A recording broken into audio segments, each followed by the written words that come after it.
It's only during meditation, during the quiescence of the mind, are we able to ask the question, what is it that remains when the mind is quiescent?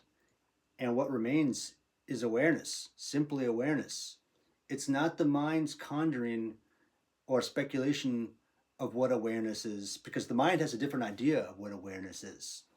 What remains when the mind is quiescent is awareness itself, which is larger than the mind, which is larger than the universe, but that's a different conversation for a different time.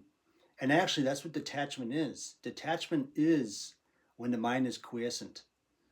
And when you can observe that detachment, or through detachment, that pure awareness that is, you can understand that awareness, and you can only understand it in the heart. You don't understand it in the mind, because remember, the mind is quiescent at this point.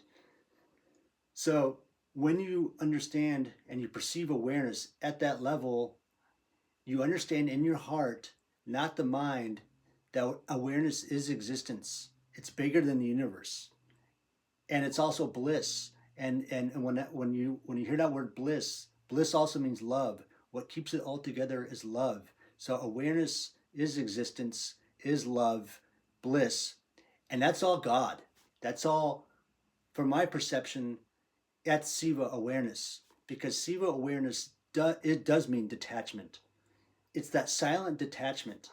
Okay, it's not the bhakti, Christ, Krishna style consciousness. Siva Siva consciousness is a little bit different, even though it's the same. It's a different swell on the same exact ocean. But Siva awareness is that pure stillness and silence that you get in meditation when the mind is quiescent and you perceive that awareness, that silent, still awareness.